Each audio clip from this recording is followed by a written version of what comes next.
je vous suggère de le faire sous forme de simulation.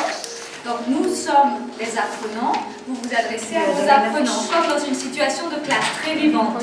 Et puis, bien sûr, vous n'oubliez pas que vous vous adressez à des enseignants. Vous êtes déjà chargé de démultiplier cette formation. Donc vous présentez un reportage et l'exploitation pédagogique qui est possible. Puis, vous vous adressez à vos collègues enseignants pour leur demander leur opinion, leur demander de déterminer les objectifs pédagogiques, etc. etc. Je vais poser la question, je leur demanderai que pensez-vous de cette image? Il s'agit de quelle ville, de quelle région, de quel pays? D'accord. C'est la première image. Mais on a... Et une image sans sous-titrage, sans commentaire. Quartier chinois, pas toujours facile de parler aux commerçants dans la langue de Molière. Parlez-vous un peu français? Non. Mais d'autres s'en tirent mieux. Mais on est occupé. Ouais. Tout le monde parle français, hein? Français, anglais, quartier chinois, les deux là. C'est pour inciter les petits commerçants immigrants à adopter le français que le gouvernement lance une campagne de promotion de 300 000 $. Si moi je comprends pas français, ça va être quoi bon vin? À coup de capsules web qui racontent des histoires à succès, mais surtout une dizaine de démarcheurs des communautés culturelles qui vont arpenter des quartiers de Montréal. Est-ce que vous parlez français? Anglais, s'il vous plaît. Côte-des-Neiges, quartier chinois et arrondissement Saint-Laurent pour accompagner les petites entreprises. En disant, bien, tu y gagnes dans plusieurs aspects, sur le plan monétaire, bien sûr, sur le plan des affaires, mais sur le plan personnel. Première question, dans quel quartier commence le reportage? C'est un quartier dans quel pays? C'est un quartier français, c'est un quartier chinois. Vous pensez? Tout le monde? Un quartier de commerçants? Oui, c'est une bonne réponse. Au début du film, il y avait le nom de la ville. Personne n'a remarqué. Et qui a remarqué? C'est vous qui avez remarqué, c'est seulement vous. L'autre exercice, c'est un QCM. On propose parler français. Le projet, je ne me rappelle pas comment on a formulé, mais je ne l'ai pas noté. Parler français, le projet de parler français, c'est une promotion, sensibilisation, obligation, c'était quoi encore? Satisfaction, je ne sais pas. Et le projet n'est pas les mêmes mots. En fait, ils doivent souligner ce que le projet est, ce que le projet n'est pas. Ça, c'est intéressant, n'est-ce pas? Parce que l'objectif, qu'est-ce que c'est? C'est de repérer. Alors, c'est repérage et discrimination auditive aussi, parce que tous les mots en sion. On parle de quoi? Quel est le thème du reportage? La cuisine chinoise. La cuisine chinoise, peut-être. Qu'est-ce qu'on voit En général, de la cuisine. Des officiels qui Voilà, il y avait des hommes et des femmes politiques. Et il y avait des personnes de différentes races, de différentes nationalités. Quelle nationalité pourrez-vous distinguer? Des Asiatiques. Des Asiatiques. Des Asiatiques dans le monde. Des Européens, je pense. Des Non, Européens. mais on parle surtout des La races. cohabitation de différentes Des nationalités. nationalités? Je peux me permettre une... Pardon, j'interromps la simulation parce que là, ça me gêne un petit peu. Il faudrait vraiment donner des tâches parce que là, en fait, on a un visionnage sans le son, une suite de questions, puis un visionnage avec le son et une suite de questions. Or, je n'agis à aucun moment comme apprenante. On doit me donner quelque chose à faire. Donc, deviner le thème du reportage, c'est bon, mais le reste, ça me semble beaucoup de questions. Croyez-nous, vous en aurez. Non, c'est beaucoup de questions. Ça me semble... Enfin, je sais pas, je suis la seule à le penser. On a supprimé les questions, mais c'est sous forme de mise en route. Ben non, là, la mise en route, c'est avant le visionnage. Et là, quand on a... Voilà, je pense que on est d'accord. Ça reste tout à fait faisable et tout à fait bien. Mais ce n'est pas la manière dont on conçoit ces activités qui doivent être des tâches. Ce qu'on a envisagé, c'est regarder le reportage sans le son et proposer un titre. Donc on suppose qu'on a le tableau blanc interactif, on cache le titre. Et alors les étudiants regardent le reportage et essaient de proposer un titre pour cette vidéo. Comme deuxième activité, écoute du reportage et repérage des mots-clés dans le commentaire du journaliste. Donc ils doivent faire attention aux commentaires du journaliste, pas les interviewer, pas les personnes officielles qui parlent. Donc il y a, je ne sais pas, français, petit commerçant, immigrants. quartier chinois, etc. C'est bien parce que vous avez déjà ciblé une partie du commentaire et ça leur évite de tout avoir à On peut passer encore une fois le commentaire. On peut passer la partie de vidéo, seulement le commentaire de journaliste pour bien écouter et trouver les mots-clés. Troisième activité, c'est regarder encore une fois le reportage. Et bien, les élèves sont attentionnés d'être attentifs pour repérer parmi les actions suivantes qui sont présentées ici, lesquelles sont évoquées dans la vidéo.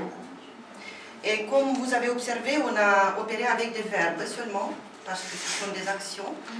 Et bien, on a mis quelques fausses actions pour que les élèves puissent... les vilaines.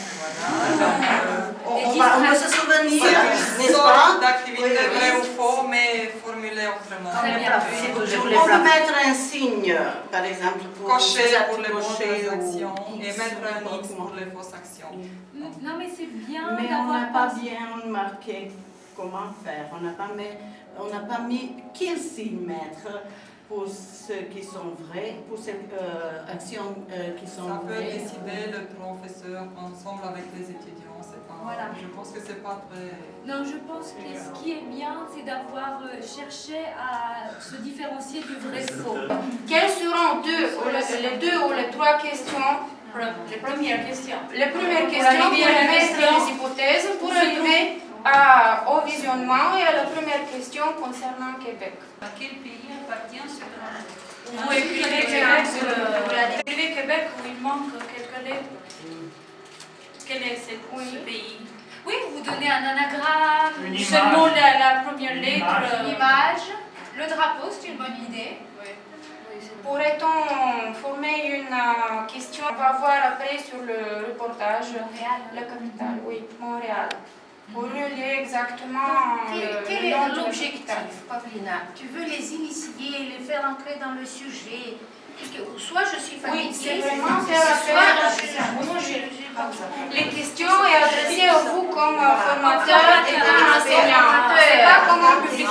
Pour ça, j'ai dit. Parce que vous avez travaillé là, mais ce qu'elle fait est très méritoire. C'est-à-dire, comme on l'a dit, elle essaie de se projeter dans la démultiplication et elle est la formatrice et elle s'adresse à la fois aux collègues. Donc ça, c'est bien. Ça, c'est bien. Mais elle est très bonne formatrice, Pavlina. Mais c'est parce que c'est au début que j'ai compris qu'il fallait se mettre dans la peau des gens qui vont faire la démultiplication. C'est ça. Ah ben oui, parce que vous ne vous mettez pas dans la peau, vous êtes déjà ces gens qui vont faire la démultiplication. Et maintenant, à vous de me dire si la consigne ne vous plaît pas ou si elle vous plaît, pourquoi. Est-ce que c'est le bon endroit de ces consignes comme dernière activité? Nous sommes des apprenants. Maintenant, je fais appel à vous comme des collègues, comme des professeurs qui vont former des élèves. Les mots, alors ils peuvent compléter. Autrement, c'est difficile pour nous. Mais écoutez, retrouver les mots dans le commentaire des personnages, c'est difficile et commenter les phrases. Oui, c'est ce qu'on a dit. Laissez-moi faire et pour moi, ce sera difficile. C'est ce qu'on a dit tout à l'heure, que c'est mieux peut-être de pouvoir les guider un peu et peut-être au début énumérer. C'est dans le contexte de faire le reportage. Mais c'est un très bon exercice. Retrouver les mots dans le commentaire des personnages. Oui, je pense que cet exercice, on l'a retrouvé dans ce petit fragment, repérer les mots dans ce petit fragment. On procède que les paroles de journalistes.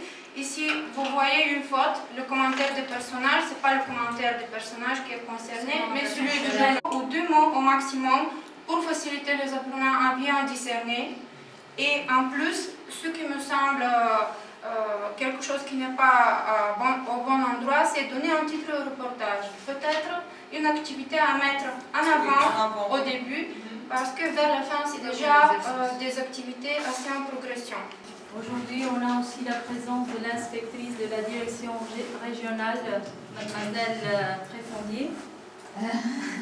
Voilà. Merci.